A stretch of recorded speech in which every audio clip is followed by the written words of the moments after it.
This is a podcast by the Straits Times. My first career was actually in banking. So I was at an investment bank, BNP Paribas. Oh, okay. And I remember very distinctly that one day when I was sitting on my desk, and then I realized that I could plot out my entire life in front of me.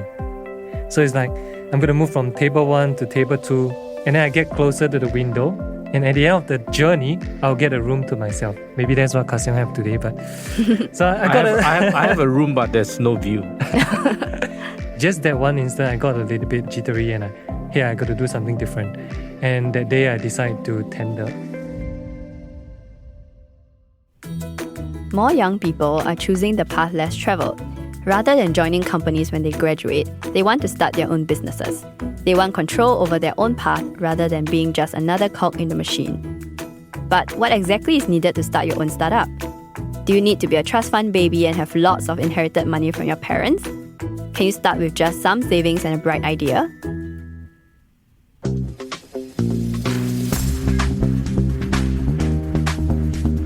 Hi, I'm Suen Tan, and you're listening to Headstart on Record.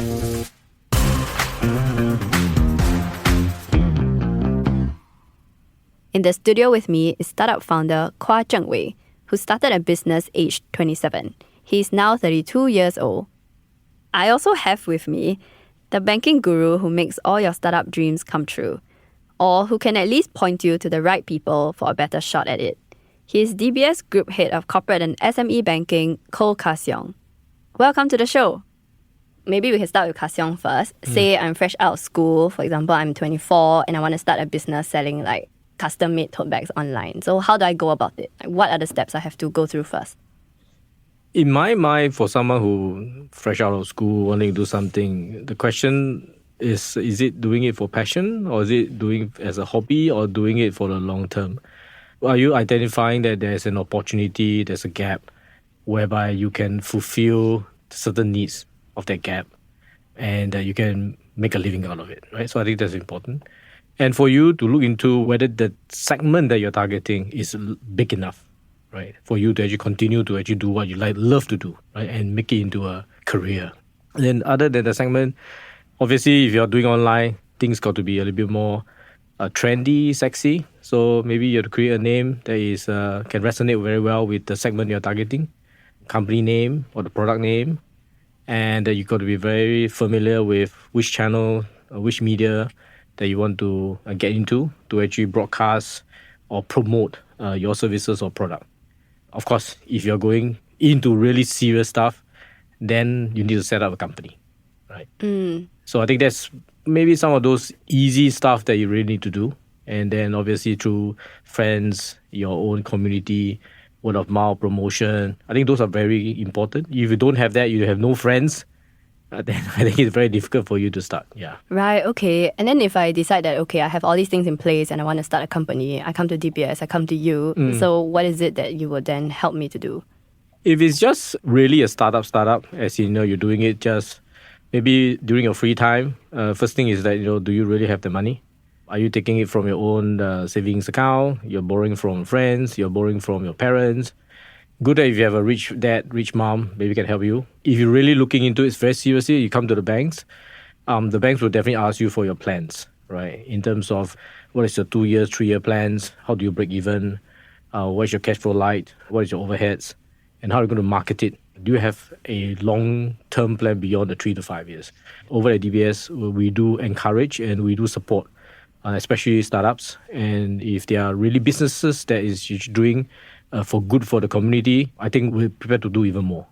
Okay, so I think the bank's role is the funding, right? But as you were saying, there's also a role in sort of guidance or mentorship in ensuring that the business actually could be viable for a couple of years. And you also mentioned the special, funding for those that have certain maybe sustainable propositions. Could you talk a bit more about that? We have a DBS Foundation, and a DBS Foundation was set up to really help social enterprises. And beyond social enterprises, we're also looking at startups that will create impact to the community. So you may be identifying maybe a social issue, maybe there's a problem that you can resolve, and there must be a purpose. And we think that your business actually helps a lot with the community solve those problems. And the DBS Foundation and the bank generally will be very willing to support. It comes from a grant. It can come from networking. We facilitate networking. We bring you partners that actually help you to expand your distribution channel, your marketing, and perhaps even overseas. Yeah. Okay, so there is actually quite a lot of help and guidance and support that's offered. Definitely. Okay. Definitely. Yeah, I think that's good to know. So it makes the whole journey seem less daunting, right, for a young entrepreneur. So for Zheng Wei, when did it all begin for you? Like, why do you decide to switch to like this path of being an entrepreneur instead of being a salaried worker? So I'm hearing from Siong have a little bit different experience actually. So I realized that for myself, the more I think, the less likely I'm going to do it. So if I back then ended up trying to do like market analysis and thinking about whether it's going to succeed, more likely than not, I'm not going to do it because a little bit of history, I graduated with accounting. Very conservative, very clear career path for myself. And my first career was actually in banking. So I was at an investment bank, BNP Paribas. Oh, okay. And I remember very distinctly that one day when I was sitting on my desk, and then I realized that I could plot out my entire life in front of me. So it's like, I'm going to move from table 1 to table 2, and then I get closer to the window. And at the end of the journey, I'll get a room to myself. Maybe that's what Siong have today. But so I have a room, but there's no view. Just that one instant, I got a little bit jittery and I got to do something different. And that day I decided to tender. And I didn't know what I was going to do. So I decide, hey, if I'm going to do tech, first thing first, can I educate myself in that, particular discipline? So I took around close to a year, 9 months to a year break to learn coding on my own. So I took free resources online, paid a little bit for online courses to try to learn how to code. And from there, it slowly expanded where I joined my first couple of startups and eventually started Accredify. Wow, okay. So you really started from scratch in that sense. Pretty much. And I'll say that a little bit of my experience also came from when I first started school, my first year of college. My dad has always been an entrepreneur, so I learned a little bit from him. The good and the bad, right? I never get to see him, but you get to see the success and the failure of entrepreneur as well. But in my first year of college, I started a brick and mortar business. So it was a tuition agency. So me and my cousin and a couple of partners, we built a business out of a brick and mortar tuition agency. It's still running today. And from the first year of college to my final year, I was one of the head tutor.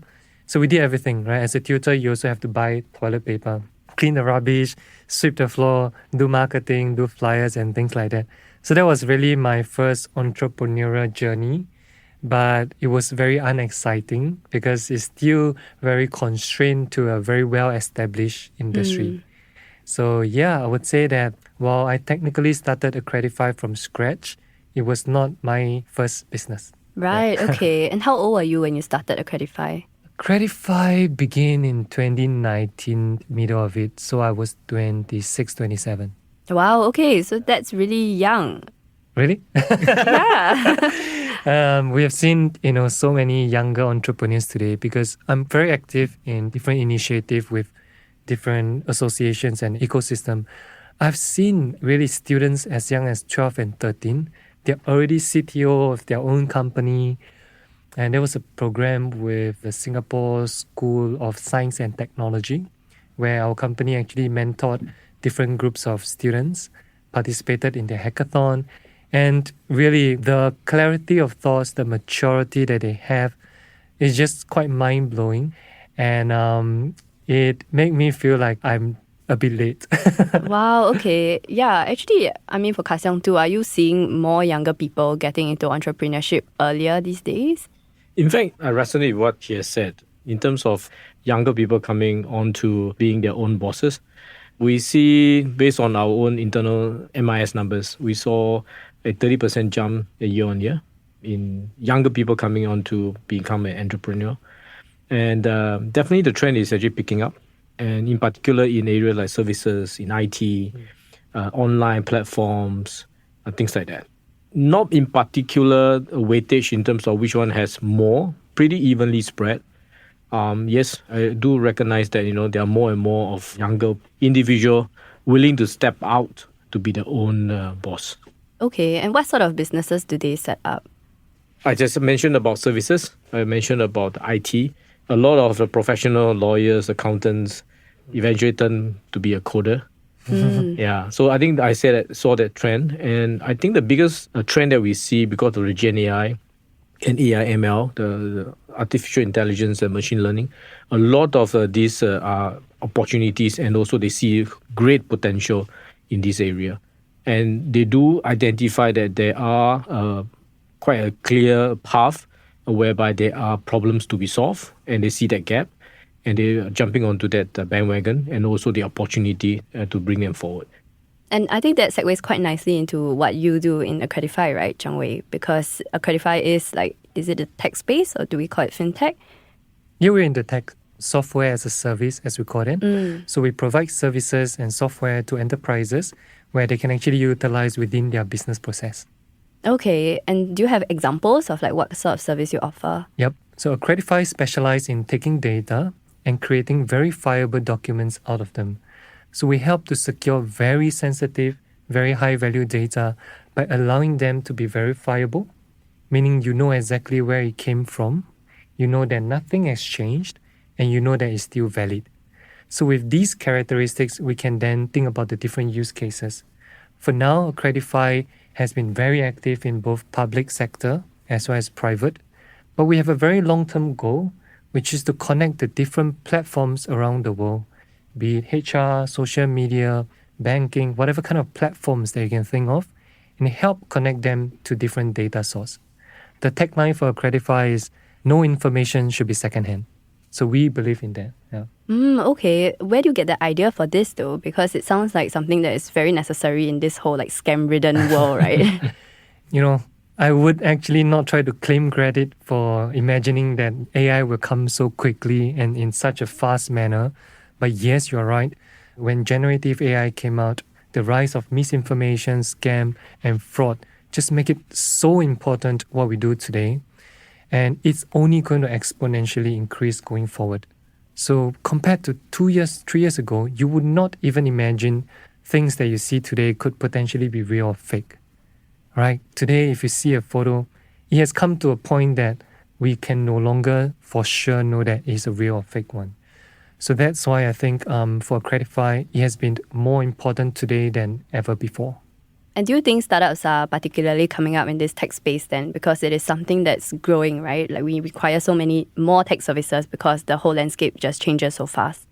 I would love to think so. But again, when things are rising very quickly, more often than not, startups will chase the main story, which is how can I continue to build within their AI space? And I think not enough effort has been spent on thinking what are the consequences of those, and therefore what should actually protect these. So we actively keep in touch with our peers. We don't even call them competitors because we just want to work together when it comes to cross-border, cross-industry collaboration, and really grow the space of protecting the ecosystems from the same growth that AI and all these are achieving. It has to come hand in hand. If it doesn't, then you might reach a stage where your tech is fantastic, but people don't dare to use it, or it gets contained. Okay, yeah, that's so interesting because we always think of the whole tech industry as a place where there is so much competition, right? There are so many small startups and they're all jostling for a position, and then only one Grab emerges as the big unicorn at the end of the day. But you're actually painting a different picture here where there is space for different types of startups in different roles, right? Definitely. To just expand a little bit on that, I think it's also a factor of how whether you are on sort of a contracting business or you're on an expanding business. So in a contracting business, you might face issues where we are sharing a piece of pie. But because we are on this expanding business, it becomes a stage where 1 + 1 = 3. So kind of different circumstances are different. So probably some examples might work, some doesn't. Yeah. And now I think we have to talk about the most important thing, which is funding. How much capital you need to start a business and where do you get that money from? I think Quah Zheng mentioned, of course, being a trust fund baby kind of sets you on a better footing. But maybe we can start with Quah Zheng first. How is there ever like a ballpark figure, or is there an estimate for how much you will need to start your own business? I don't think there's a fixed formula to say how much you really need, right? It all depends on how big your ambition is, right? So I think your grand plan is going to decide how much you really need as your seed funding, and thereafter how you want to grow. So I think more important is to have a plan, right? And how this plan is going to pan out in a year's time, 2 years' time, 3 years' time. And then you're going to chart your growth trajectory with the kind of funding that is required. So I think a clear plan is definitely a first step. Thereafter, then you decide how much money do you really need. And from a banking perspective, right, I think that's where you can have to manage your costs, as what, whether you buy extra toilet paper or buy extra whatever. And that is actually eating into your profit, right? And how much you're going to spend on everything. If you are going to outsource everything, marketing you outsource, comms you outsource, HR you outsource, those are costs. That's why it's like a one-man operation. And most of the startup, everything is on the founder and a very trusted team of people. And I like what being said about you need an ecosystem, right? You don't view those in the same business or in the same space as competitor. But there are a lot of things that you can learn from one another. And you can actually leverage and lean on someone to actually make you stronger and bigger. Because there are complementary skill sets. There are markets where you can fill the gaps where the other so-called friendly competitor or your friends can actually come in to make both parties even stronger, to take on bigger player in the market. Or even conquer a space where alone by yourself may not be able to do it. But with a few others, you can actually take them on. Okay. And I guess for Zheng Wei, where do you get your startup capital from? And are you able to disclose, like how, where did it begin, like financially wise? Okay, I'll start from the objective, right? Before we raised our first external dollar, we put in about $200,000. So from day zero to first external dollar is about $200,000. Every entrepreneur going to have different situations, so make the best of your own situation. So my situation is that after I graduated, I worked for about 3 to 4 years, and I managed to get some savings from there. At the same time, I also did well with some early investments. So with that amount of money, it kick-started our business back then. And a lot of it really was just bootstrapping, because unlike certain markets, maybe like Silicon Valley, where the risk appetite is way higher in the spectrum, I would say that this area, like Singapore and surrounding, is still relatively conservative. So you don't really see a lot of funding going outright to new entrepreneurs. But again, play with the cards on your hand. So what we had to do was to bootstrap to reach a certain level of success before we went out to raise funds. But of course, on top of that, we actually benefited over here because government gives pretty good grants. So one of it was the Enterprise Singapore Startup SG Founder Grant. So we took advantage of that to kind of build a little bit more capital. And in our early days, this one we got to be very thankful to DBS. Honestly, Quah Zheng didn't ask me to say this, but together, if I don't remember wrongly, but together with Enterprise Singapore, a certain branch of the government, they allowed startups like ourselves, very rare, but they allowed startups like ourselves to actually get certain term loan at very favorable rates. So again, you look at the entire world, startups don't usually get loans from banks because risk reward is not there, credit risk is not there, you don't have assets to put up. They don't even know how to access a startup in some cases. But in that period of time, we did receive credit facilities from DBS, which helped us massively during that period, especially to drive the initial growth. But, it's really trying to find different places of success and collectively, thinking back, that was how they all came into place for us. But was it like scary or daunting, to pour like all your savings and your investments, everything you had accumulated from your work life into something that you weren't sure? I mean, there is no guarantee of success, right? Yeah, I think to say it's not scary is probably not true. But like what Quah Zheng said, at the end of the day, you got to find something that you're passionate about, that you believe in. And when you arrive at that, then I think everything else becomes very, very easy. Because I think entrepreneurs tend to have an unjustified amount of optimism. So we call that long-term optimistic short-term pessimistic. Okay. You over worry about what's going to happen next week and we're going to make payroll in the next month. But then you can also turn around and like, oh, this is going to be the biggest thing ever. So it's really that mix of optimism and pessimistic nature of an entrepreneur that allows you to take risks that maybe to some people is just unjustifiable. But again, it's not just me alone. Of course, with my team, the support of people around me, friends and family, and the government, the banks around us. So that played a big part. Okay. Would you recommend that young entrepreneurs like yourself, they work for a couple of years first, as you have done in your own experience, so that they accumulate some work experience and also some funds, rather than just going out straight, starting a business from university?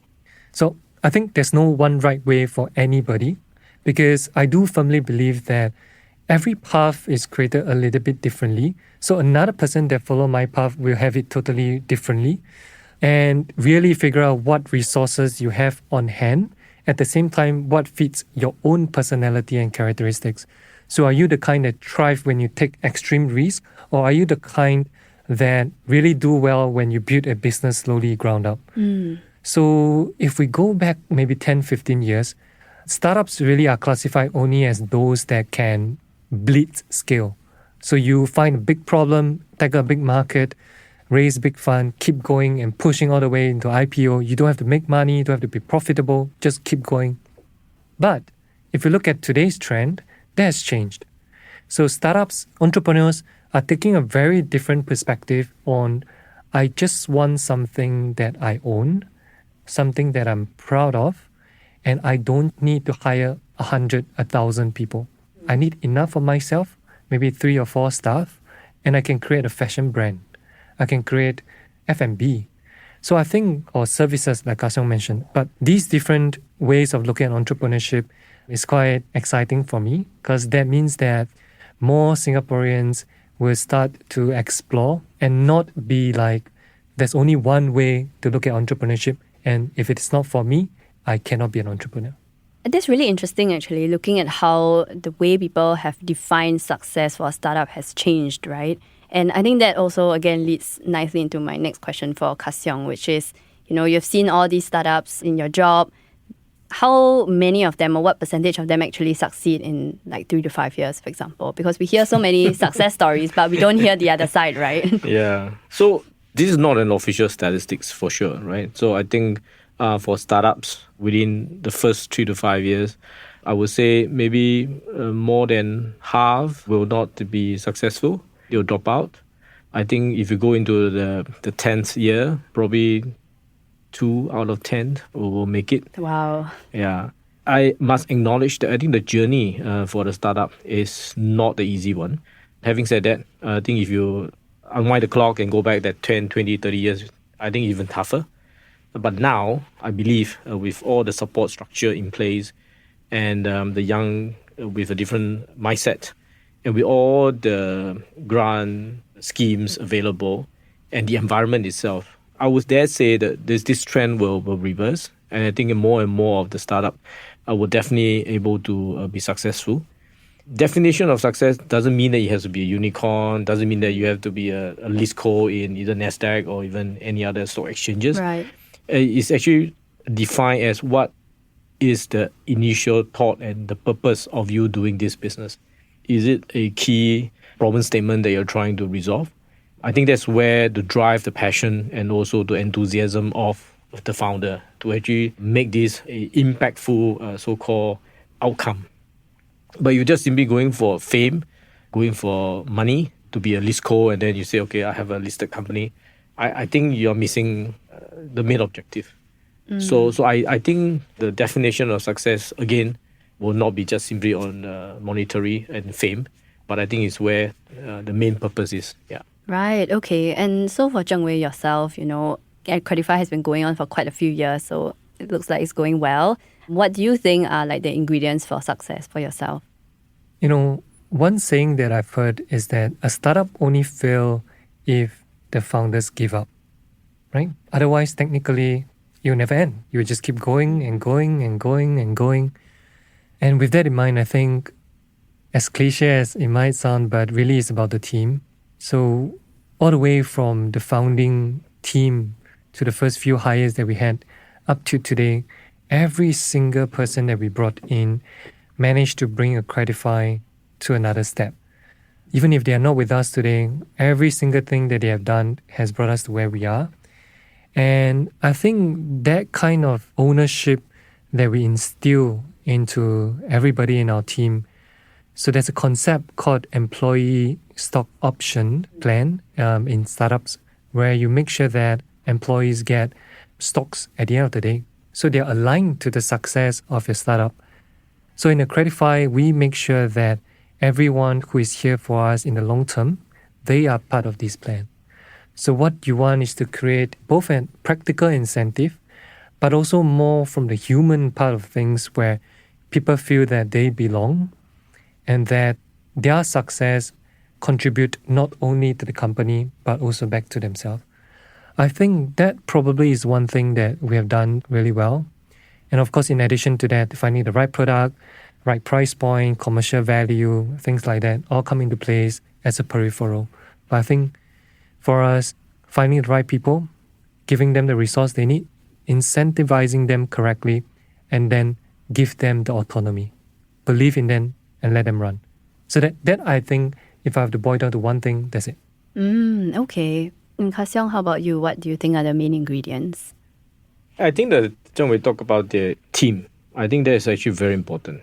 As much as the founder is the most intelligent person, has the greatest idea, the most creative, but he can't do everything and anything, right? I think you need a big team, a team that is collaborative, a team that has a sense of belonging, and then aligned with the objective and the purpose of why this company is set up for. I think that's important. I think, of course, the practical part of it is that, what do they get at the end of the whole journey? Of course, there's something to incentivize. Other than that, definitely what ingredient that's needed is that continuously, I think the whole team must come out with an improved idea. The ideation process, the iteration, got to be on a continuous path. Otherwise, you will see that as what Zheng Wei has said. Are you in a contracting mode or you're on the expanding mode? If you cannot have a team that's forward-looking and continuously learn, relearn, and explore new opportunities, then you'll be stagnant and you can't move forward. And obviously, as Zheng Wei said, right, the founder is key, right? The way founder drive the team and motivate the team is actually very important. If the founder gave up, and then the whole startup will shut. So I think the main person in this whole construct, probably the founder is still very important, and it has to be very inspirational to the team. Okay, and going back to what you mentioned just now as well, right? Sometimes people think, okay, this is the way for me to get rich. Like, this is how I can be Singapore's richest person. It is by starting my own business, right? Because people always say, oh, if you're a salary employee, there's a ceiling that you can reach. But if you start your own business, then, in a way, there's no ceiling. Your ambitions are like limitless, the sky's the limit, literally. But do you think that those are realistic ambitions? Yes and no. I think we have seen a lot of successful entrepreneurs that really the sky's the limit, into the Forbes list, into the world riches and all that. But you have a different path, right? I think every individual have a different calling, different path. Whether you're suited to be an entrepreneur or you're suited to be a leader of an organization, that again, both individual of a different path can actually create impactful outcomes, right, in a different way. So I don't think there's a definite so-called direct path to say that, if you are an entrepreneur, you'll be much, much better off compared to someone who is on a career salaried individual. It's a different so-called calling, I would say. So that's why he's sitting next to me. He's an entrepreneur and I'm salaried. So that is a very good point. Yeah, so for Zheng Wei, for yourself, do you ever dream one day at night that like, wow, my company can be a unicorn, I can be listed on NASDAQ, and I can be like Singapore's richest man?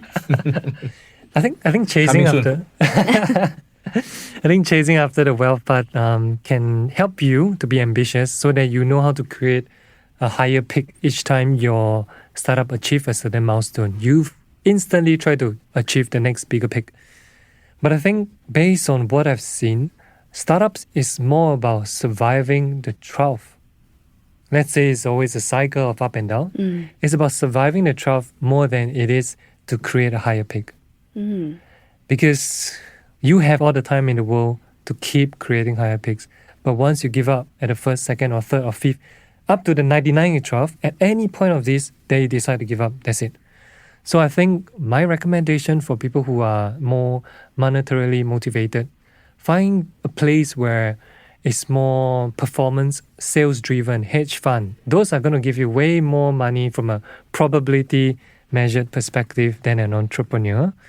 And this also came from my experience when I was in the US. I spent a lot of time there, and so many founders that I've met, I can see this guy, he's just in an exhibition booth down there giving flyers, talking to everyone. Just, oh yeah, I'm sharing this, what I'm doing, this, what our company doing. And then you go back and Google his name, sold his previous company for $2 billion. Wow. But the next month, he's down on the ground with a new company, giving out flyers and talking to everyone that came across. And you just see so many of these people, and you realize that if money was their main goal, they would have retired or they would have stopped there and then. I mean, I take that back to myself as well, back to the question, right? For me, achieving that is definitely a good to have, but at the same time, it is not my main driver. But would I work hard to that? For sure. Because if we don't succeed in that, then the entire team don't reap the benefit as well. So I have signed up people who came onto this journey because we see the promised land, and I'm here to make sure that we reach there. But on a day-to-day basis, whether money is what drives me, probably not. Yeah. Wow, okay, that's a really good answer actually. Yeah, because I think sometimes people go into it and they think, okay, every startup has to be a unicorn. That's how we define success, right? And if I don't make the big bucks, then I'm not successful. But it's so nice to also hear like a different perspective, right? Whether you reach your business objectives and your goals, why you even set up the business in the first place, and that defines like your measure of success. Yep. Just really quick add-on, because someone very senior, very, very wise person once told me that to succeed running a startup, you probably are the top 0.001% of people, right? Statistically speaking. And then if you think about it, as a 0.001 person, how well would you do in the corporate world? Probably extremely well. And if you're not that good, your startup probably won't do that well as well. So it's in kind of like, if you're that good, he said, trust me, go to a corporate world if you want money, because you're going to do so well there. Yeah. Wow. Not sure. But I think even from a personality-wise, right, there are individuals, whether you're in the corporate world or in a startup, their persona itself are fitted more of starting ground up, build something, and then hand it over to someone and move on. The excitement of those personalities is that I want to see something grow from nothing to something. So that is the passion, that is the drive. And once you reach a certain level, and thereafter you will be handing over to someone and start something new. Whereas there are individuals with the persona is, I want to grow to the next level, or continue to grow from A to B to C to D. So there's a different path, even in corporate world, or even entrepreneur. They behave differently because of their personality. And I think that's the interesting part of whether you are in the corporate world or you are an entrepreneur. Whether you start up and then you start to sell, then start over again. Yeah. It's just about like your place in the world, right? And Yeah. different people have different places, Yeah. I guess. That's why it's an interesting world, hopefully. Yeah. Yeah. Which is very interesting, because I've always also thought about like, how does intrapreneurship work? So a lot of people talk about entrepreneurship, and I think not enough effort is being spent on intrapreneurship. So let's say like for a big organization like DBS, like what kind of efforts, what kind of initiative, or is it even encouraged in a good light to actually start something internally? In fact, we started a lot of these mindset shifts, I think at least 10, 15 years ago. And we started off by telling everybody that we are the company that has then our population of staff, 23,000. We want every single 23,000 staff to think like they are a startup. Wow, okay, yeah. So that was the drive to actually tell people that, you can be a startup even within a corporate organization like DBS. And how do we define a startup then as an individual? You are given the free empowerment to actually create, ideate, and then come up with a solution initiative that helps the company to grow, whether it's on a project basis, on is it something that you think you can solve a problem, and everybody has a chance to actually try it out, experiment. If it failed, it's fine. You fail fast. That's what we have been trying to tell the staff, right? You don't have to come up with a big business case to justify what's the payback time and all that. If the idea is good, you have a good sense of what it can be achieved, go ahead, small amount, small time is being given for you to experiment, and then move on. And this small little idea can eventually morph into a very big impact for the bank. Okay, that's really, really interesting. This has been a really enriching conversation. Thank you, Quah Zheng. Thank you for having me. And Zheng Wei. Thank you for having me. It was a pleasure talking to you. So that's a wrap for this episode of Headstart on Record. I'm Suen Tan. You can email us your thoughts on this issue or suggest another question you'd like to see me tackle next time on the show. You can also reach out to me on LinkedIn. And if you'd like to read my articles and the Headstart newsletter, all these links are in our podcast show notes. This podcast episode is edited by Amirul Karim. Stay tuned then. Thanks for listening. Send your feedback to podcast@sph.com.sg. Find us on Apple Podcasts, Spotify, or within our Straits Times app. Thanks for listening. Do note, all analyses, opinions, recommendations, and other information in this podcast are for general information purposes only and are not intended to be relied upon as financial advice. You should not rely on them in making any decision. Please consult a fully qualified financial advisor or professional expert for independent advice and verification. To the fullest extent permitted by law, SPH Media shall not be liable for any loss arising from the use of or reliance on any analyses, opinions, recommendations, and other information in this podcast. SPH Media accepts no responsibility or liability whatsoever that may result or arise from the products, services, or information of any third parties. All opinions expressed by participants in this podcast are solely their own and do not reflect the opinions of SPH Media.